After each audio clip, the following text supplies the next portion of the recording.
Right now, at this very second, you stand at the most critical turning point of your life, and you're not even aware of it.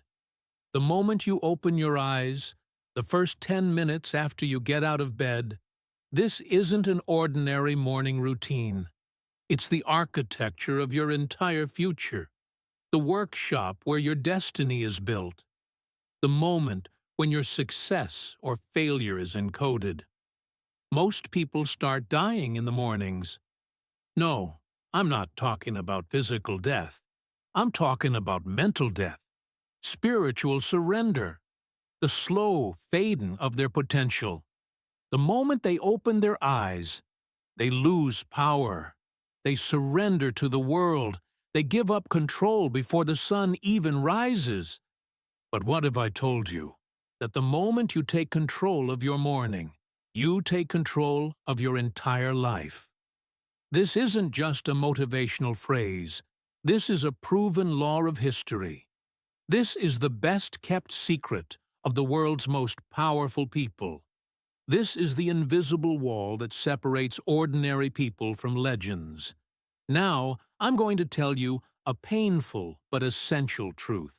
Listen, because this truth will change your life.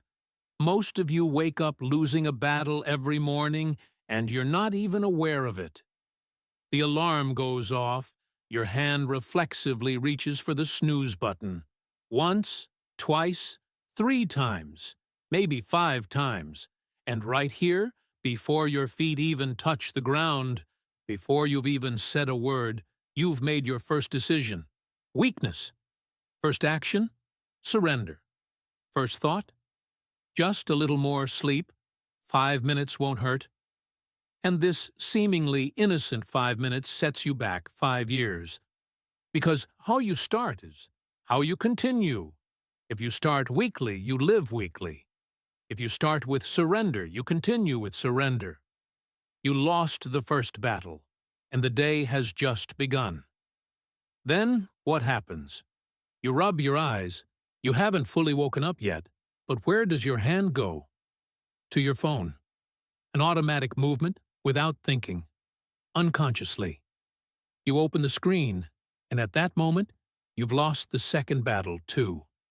Instagram, Twitter, news, WhatsApp messages, other people's lives, other people's crises, other people's emergencies, other people's thoughts.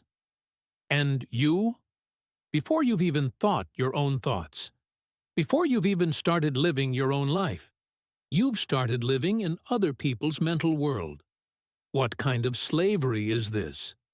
You don't even give yourself the first sacred moments. You allow the world's noise, chaos, demands to invade your mind. Your subconscious is recording. I'm not important. My priorities can wait.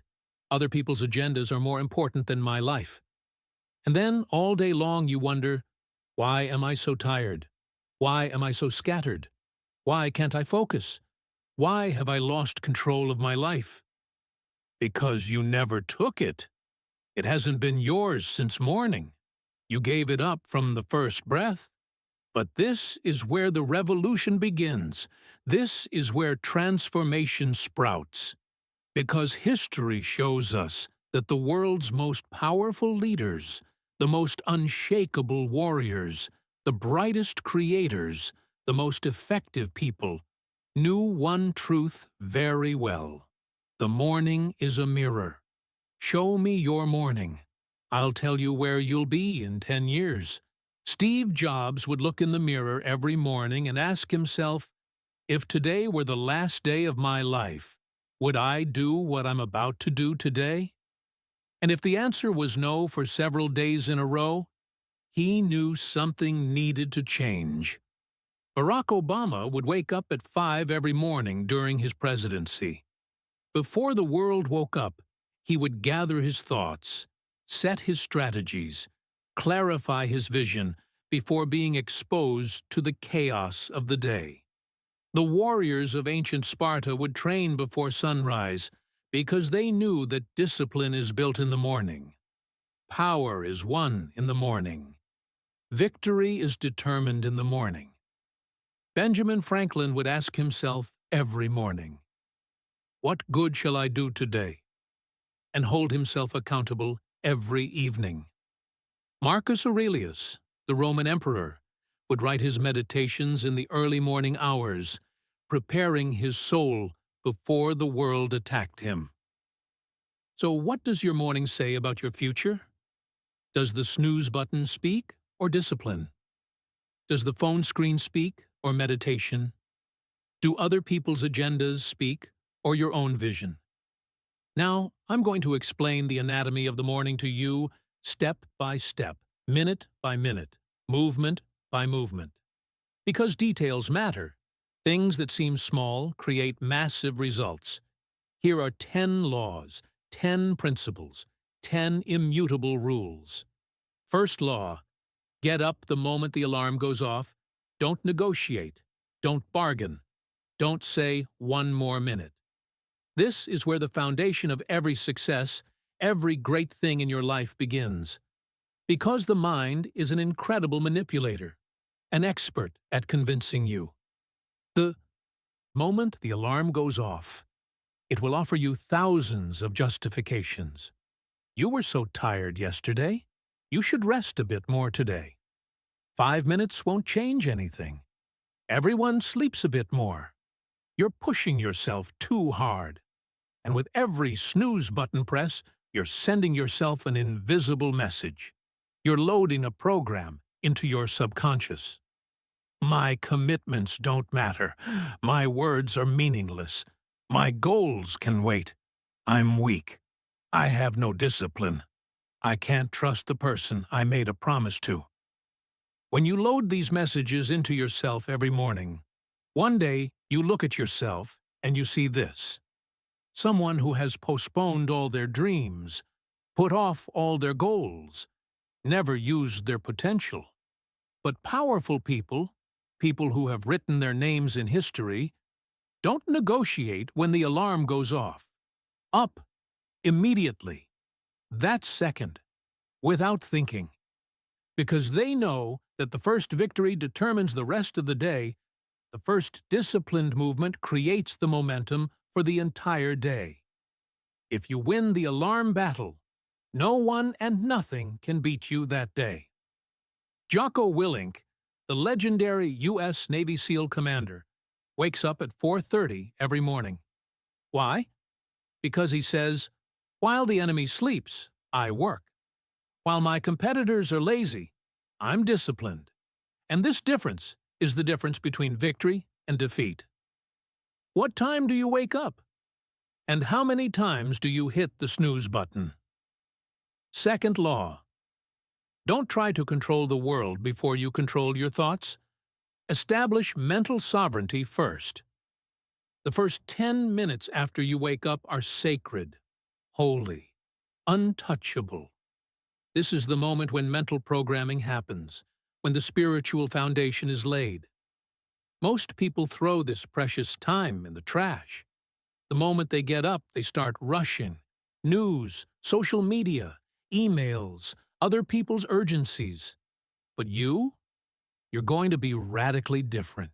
You're going to sit silently, close your eyes, take deep breaths, deep, conscious, intentional breaths. With each breath, you're cleansing your mind. With each exhale, you're reclaiming your power. This isn't a mystical practice. This is mental hygiene. Just as you brush your teeth every morning, you must cleanse your mind. Just as you wash your body, you must purify your thoughts. Before being exposed to the day's demands, stresses, chaos, you must meet with your central self. You must remember who you are. You must clarify what you exist for. You must visualize where you're going. Because the outside will definitely be chaotic. People will demand. Crises will emerge. Unexpected things will happen. But your inside must be like an unshakable fortress. No matter how violent the external storms, your inner world must remain calm, clear, powerful. Thich Nhat Hanh, the Buddhist master, says, "Breath is the bridge connecting mind and body. When breath is taken with awareness, you return to the present moment. Do 5 minutes of breath work. Inhale deeply through your nose, counting to 4. Hold for 7. Exhale through your mouth for 8.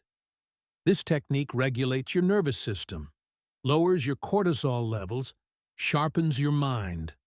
Science has proven this. Navy SEALs use this technique. Olympic athletes use it. Why aren't you using it? Third law, give life to your future with words, because words create worlds, build realities.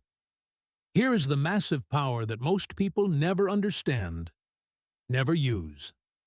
The first words that come out of your mouth, the first thoughts that echo in your mind, encode the DNA of your entire day. Determine its vibration, draw its trajectory.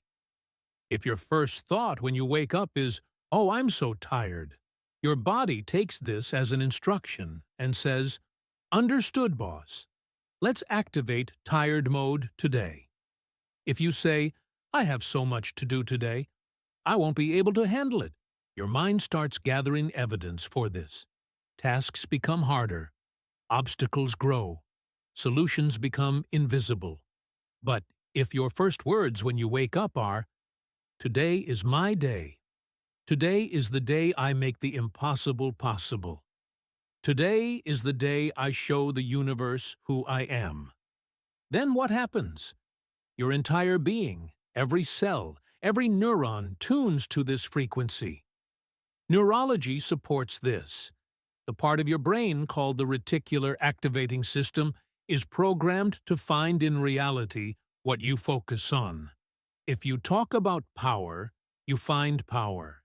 If you talk about opportunity, you find opportunity. If you talk about fatigue, you find fatigue.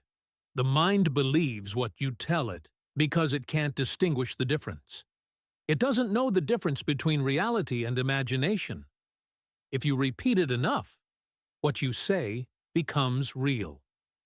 That's why every morning, go to the mirror, look into your own eyes, and declare, out loud, clearly, with conviction, "I am disciplined. I am focused. I am someone who achieves their goals. I am someone who turns obstacles into opportunities. I am powerful. I am valuable. I am ready." You're not role-playing. You're programming your identity.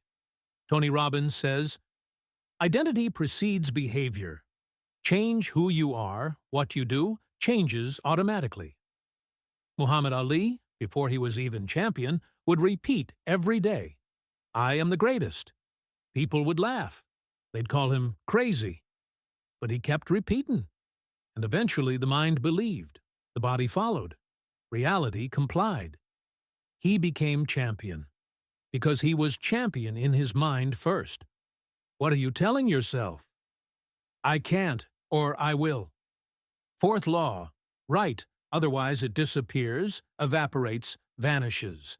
Thought is an ethereal substance. You can't hold it with your hands. But ink is physical, permanent, powerful. Every great person in history has written. Leonardo da Vinci kept 13,000 pages of notebooks. Thomas Edison took 5 million pages of notes. Albert Einstein wrote journals. Marcus Aurelius, the Roman emperor, wrote his meditations not to publish them, but for himself, to train his own mind. Why? Because writing transforms thought into reality. It clarifies uncertainty. It brings order to chaos. Your mind produces thousands of thoughts every second. Most are meaningless noise, but among them are diamonds, solutions, ideas, strategies, insights. If you don't write, those diamonds disappear. When you write, you own them. Every morning set aside 5 to 10 minutes. Write what you feel. Write what you want. Write what you fear. Because written fear shrinks. Written goals grow. Keeping a journal isn't a luxury for the rich. It's a necessity for leaders. Richard Branson says, "Nothing I didn't write down ever happened." Oprah Winfrey keeps a gratitude journal every day. Tim Ferriss writes his morning pages every morning. Warren Buffett reads and takes notes every day. You? What are you doing? Mental clarity is born on the written page. Chaotic thoughts gain structure when poured onto paper. Problems become solvable when named. Dreams transform into plans when written. Have you ever thought about this? A goal you think about without writing is like a leaf blowing in the wind. But a goal you write down is like a tree rooted in the ground. The storm can't uproot it. Every page you write each morning is the blueprint of your future, the drawing of its architecture. Build by writing, lay foundations with words. Fifth law, gratitude is your weapon, your strategic ammunition, your secret power. Weak people start the day from scarcity. I don't have this. I don't have that. I wish it were like this. I wish it were like that. They wake up in the morning with complaints, comparisons, jealousy. They look at other people's lives and feel inadequate. Powerful people, legends, empire builders. They start from abundance. I have this. I have that. What magnificent thing can I build with these? Every morning, as soon as you wake up, before your eyes are even fully open, be grateful for three things. They can be simple, ordinary. There's breath in your lungs, your heart is beating, your eyes can see, your legs work. You have a bed, you have a roof, you have a family, you have an opportunity. This seemingly simple action is revolutionary, chemical, neurological. It instantly changes your mental chemistry. Brain scans show when you feel gratitude, your prefrontal cortex activates. Dopamine and serotonin are released. The stress hormone cortisol drops. Your immune system strengthens. You shift from scarcity mode to abundance mode. And when you're in abundance mode, what happens? You're creative because fear doesn't block you. You're powerful because anger doesn't consume your energy. You're focused because anxiety doesn't scatter your attention. You're unstoppable because you have an internal fullness. Gratitude is not weakness. It's not saying everything is fine, I'm comfortable. No, gratitude is strategic intelligence, warrior wisdom. Spartans didn't go to war hungry. They went full. Not physically full. I'm talking about mental fullness. Their souls were full. That's why they fought with confidence, not fear. You do the same. Go into battle, into the day, into life's challenges with gratitude. Let your inside be full. Then the world can't break you. You shape the world. Oprah says, "Everything I'm grateful for multiplies, grows, increases." Does experimental physics support this? Maybe. But experience definitely supports it. Try it. 30 days, every morning, be grateful for three things. And watch how your life changes. Sixth law. Wake up your body. Your mind will follow. Physiology governs psychology. There's no escape from this. The science is indisputable. Your body posture changes your hormone levels. Harvard University research. If you stand in a power pose for 2 minutes, testosterone increases by 20%. Cortisol drops by 25%. Slumped shoulders means a collapsed spirit. Shallow breathing means shallow thinking. Stillness is stagnation, decay.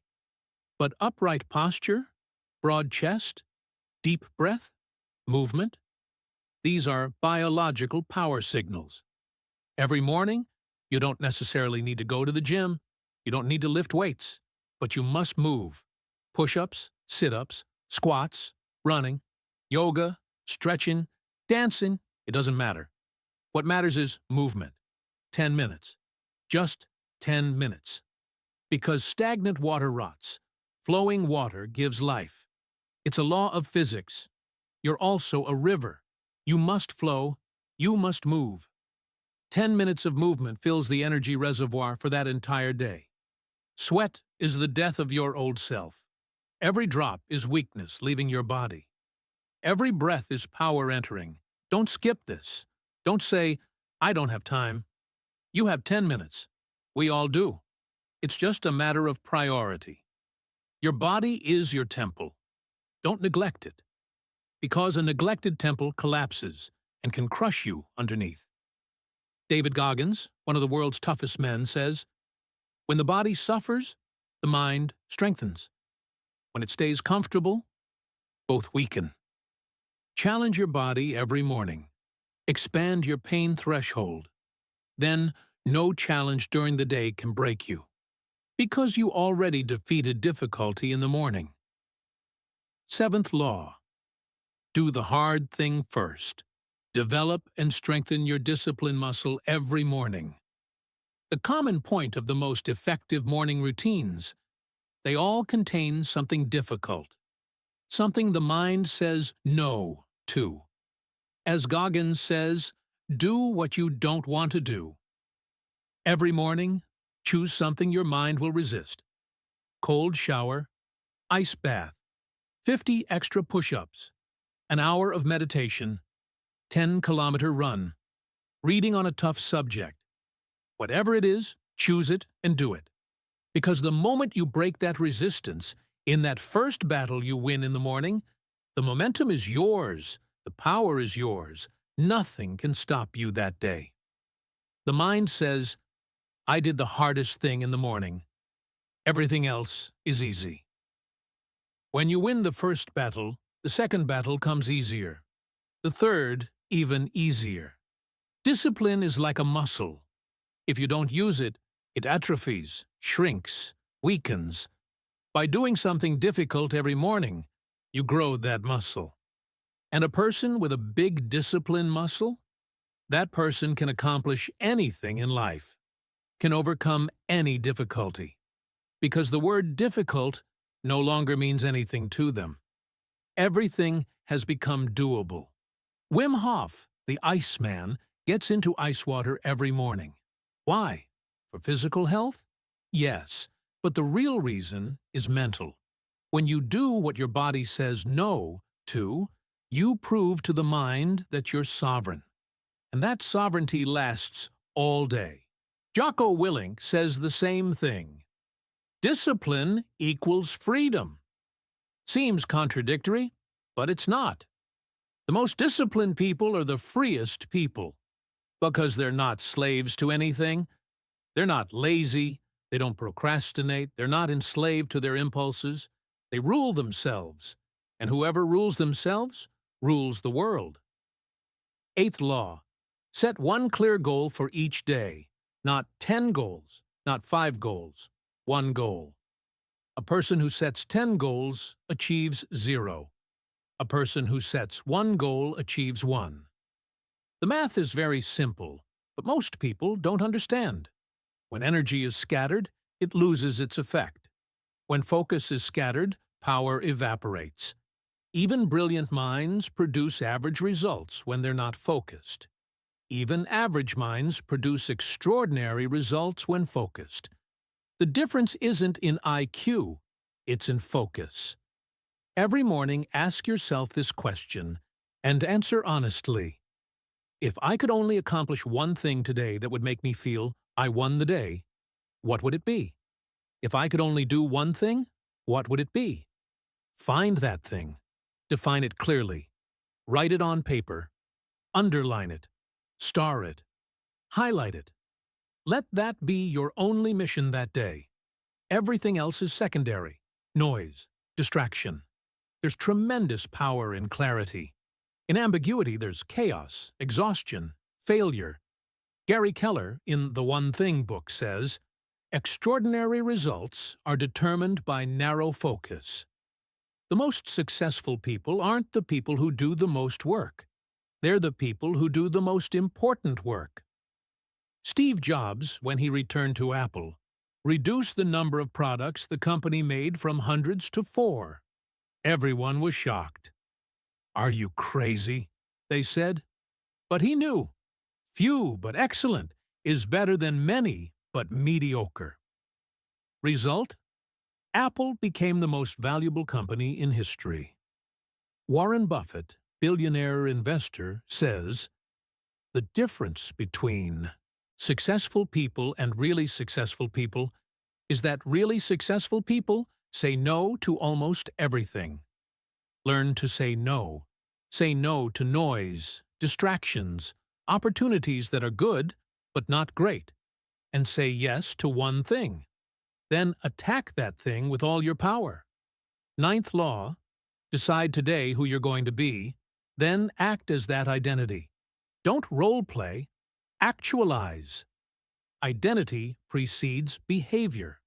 Your belief about who you are determines what you do. Someone who defines themselves as undisciplined acts undisciplined. Doesn't seek proof, confirms it. Someone who defines themselves as powerful acts powerful. Doesn't back down in difficulty, because it's contrary to their identity.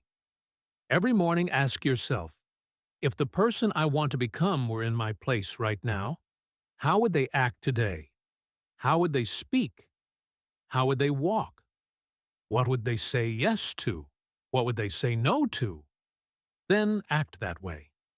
But isn't this being fake, you might say? No, because your future real self is already you. It just hasn't manifested in the physical plane yet, but it exists in the mental plane. Now what you need to do is wear that identity. Tune to that frequency. The brain can't tell the difference. If you repeat it enough, neural pathways change. Neurons rewire. Identity becomes real. Neuroplasticity, the brain's ability to change. Muhammad Ali defined himself as champion before he was even champion. He talked, walked, acted. People laughed, but he continued. And the mind believed, the body complied. Reality followed. He became a real champion. Conor McGregor, before he even fought in the UFC, would put on replica belts at home. Not imagination, mental rehearsal. And then, double belt champion. Jim Carrey, when he was unemployed and broke, wrote himself a check for $10 million and carried it in his wallet. Years later, the fee he received for Dumb and Dumber? Exactly $10 million. Coincidence? No. Identity manifestation. Don't say, I am valuable. Be, I am valuable. Don't say, I am powerful. Be, I am powerful. Feel the difference. One is desire, the other is identity. Desire is weak, identity is strong. 10th law, first 30 minutes. No phone, no world, only you exist. Protect the sacred time. This is perhaps the most important, because it's the most violated. Statistics say 80% of people check their phone within the first 5 minutes after opening their eyes. This is a disaster, a tragedy, a sign of slavery. Your phone is other people's access point to your attention. Every notification is someone's agenda entering your mind. The first 30 minutes? Keep the phone off. Leave it in another room. Hide it where you can't see it. This time is yours, your soul's, your future's. The world can wait. Emails can wait. Messages can wait. News can wait. But your soul? It can't wait. Because if you don't invest in it every day, it withers, shrinks, disappears. And one day you wake up and you don't recognize yourself? What will you do in these 30 minutes? Everything we've talked about so far. Sit silently. Breathe. Meditate or pray. Write a gratitude list. Review your goals. Declare who you are. Move your body. 30 minutes. Just 30 minutes. But these 30 minutes determine the remaining 23 and a half hours. Cal Newport, in Deep Workbook, says, in the attention economy, the winners are those who control their attention. Your attention is your most valuable asset. more valuable than gold, rarer than time. Because you can find gold, you can't manage time, but you can choose your attention. And what you choose, you become. Will you focus on other people's agendas? Then you'll live other people's lives. On your own vision? Then you'll build your own life. Simple but profound. Now let's put it all together. Let's see the anatomy of the morning as a complete protocol. The alarm goes off. 5 o'clock, 6 o'clock, whatever you set. Without thinking, you're getting up. No negotiation. You're up, immediately drinking your water, hydrating your body. Not touching the phone, not looking at the world, going to a quiet corner, sitting down, closing your eyes. 5 minutes of deep breathing. Inhale for 4, hold for 7, exhale for 8. Again, again, again. The mind calms, the body awakens. Then opening your eyes, taking your journal, being grateful for 3 things, writing them down. Writing your one goal for today, clearly. Then standing up, going to the mirror, looking into your own eyes and saying out loud, I am powerful. I am disciplined. I achieve my goals. Today is my day. With conviction, with fire. Then moving your body. 10 minutes. Push-ups, sit-ups, running, yoga, whatever you chose. Sweat, struggle, embrace the pain. Then shower. Preferably cold. The mind says, no, but you say, yes. You won. Now breakfast, healthy, nourishing, and the day begins, but now you're powerful, clear, ready. The world will try to attack you, but you're ready. Because you won the morning, and whoever wins the morning wins the day. Whoever wins the day wins the week. Whoever wins the week wins the month. Whoever wins the month wins the year. Whoever wins the year wins life. It's that simple. It's that profound. So now the real question, will you do it? Or will this be just another one of the thousands of motivational writings you've read? Will you get excited, say great information, try for a day or two, and then go back to your old routine? The statistics are brutal. 98% of people will do that. They'll watch, applaud, forget. But the 2%, that minority, they're different. They'll hear these words, and something will stir inside them. A fire, a stubbornness. That's enough, cry. And those people, that small minority, will change everything. Not just for themselves, for their families, for their communities, maybe for the world. Because those who change the world aren't those with extraordinary talents. They're those with extraordinary determination, incredible consistency, those who win mornings, those who refuse to say no, those who forget to give up, those who learn to suffer. And here's the most beautiful truth. You can be one of them too. Right now, today, tomorrow morning. All you have to do is decide, really decide. Not half-heartedly, not I'll try, not let's see. Definitively, an irreversible decision. Not saying my life will change, saying my life has changed. Present tense. Because change doesn't happen in the future.